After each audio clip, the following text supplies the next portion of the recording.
Elle absente, la nouvelle mini-série événement de France 2, continue ce soir avec 3 nouveaux épisodes. Rencontre avec Thibaut de Montalembert, Clotilde Courreau, Salomé de Wals, le réalisateur Karim Ouaret, et la productrice Sophie Réville.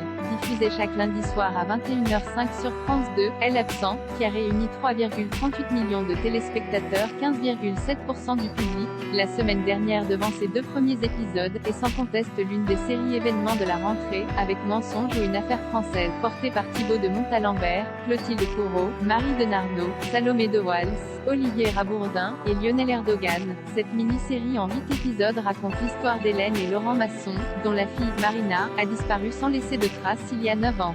Lorsqu'une jeune femme amnésique, qui lui ressemble trait pour trait, est retrouvée tout près de l'endroit où Marina a été vue la dernière fois, c'est un nouveau bouleversement pour la famille Masson, qui n'a jamais vraiment su se reconstruire depuis le drame et se persuade immédiatement que Marina est de retour. Mais cette inconnue est-elle réellement leur fille? Et, si oui, que s'est-il passé le soir de sa disparition il y a près d'une décennie? Et où était-elle durant tout ce temps? La nouvelle série de la créatrice de La Forêt à l'origine de ce projet entre drame intime et thriller haletant, il y a l'envie de la productrice Sophie Réville, les petits meurtres des Agatha Christie, ils étaient 10 de travailler avec Delinda Jacobs, une scénariste à qui l'on doit les séries Contact et La Forêt, respectivement diffusées sur TF1 et France 3 il y a quelques années. J'avais absolument flashé sur l'écriture de la mini-série La Forêt, je trouvais qu'elle sortait du lot, que c'était assez exceptionnel, explique Sophie Réville. J'ai donc invité Delinda Jacobs à déjeuner pour qu'elle me parle de ses projets. Et elle m'a raconté cette histoire qui était proche du fait divers de Natacha Campouche, c'est-à-dire une petite fille enlevée qui réapparaît juste à côté de chez ses parents. Mais là, dans notre histoire, c'est plus compliqué. De ce fait divers autrichien que tout le monde connaît, Delinda Jacobs a donc tiré un point de départ à partir duquel elle a tissé une histoire finalement très différente, qui s'intéresse à la déflagration causée par la disparition de Marina sur ses proches, aux conséquences de son absence, et aux doutes et aux zones d'ombre qui entourent son retour 9 ans plus tard. Delinda est une scénariste au talent stupéfiant, poursuit Sophie Réville, qui ne tarit pas d'éloges sur la créatrice de Elle absente. Pour moi c'est une romancière. Elle écrit seule, ce qui n'arrive plus, c'est un truc à l'ancienne. Aujourd'hui on écrit plutôt en équipe, sous forme de writer's room. Pour écrire seule ces 8 épisodes, Delinda a mis environ 2 ans et demi. Mais le résultat est de toute beauté.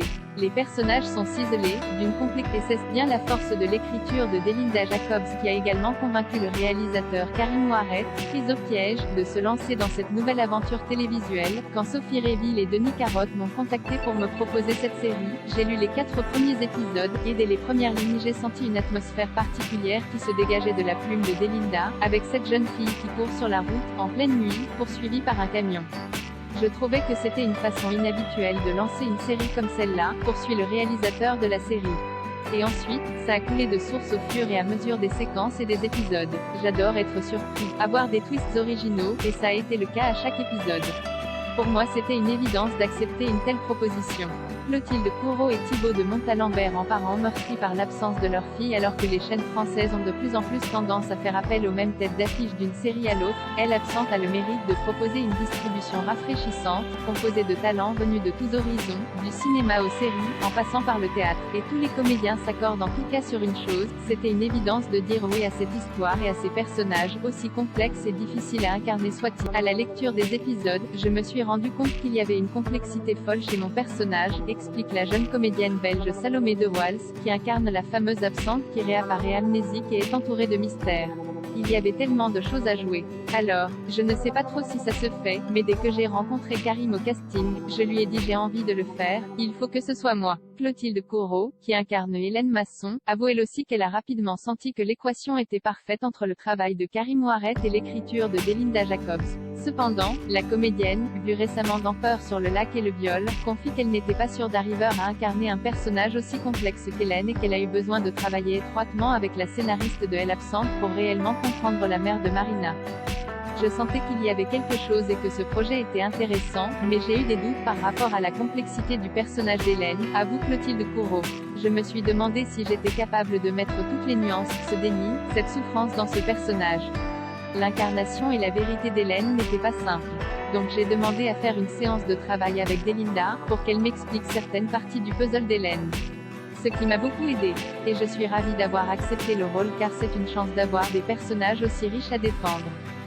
De son côté, Thibaut de Montalembert, que les fans de 10% connaissent bien, a lui aussi longuement préparé son rôle, afin de pouvoir retranscrire au mieux à l'écran la souffrance de Laurent Masson, ce père de famille brisé par la disparition de sa fille. Quand un drame comme ça arrive dans une famille, ça fait surgir des choses.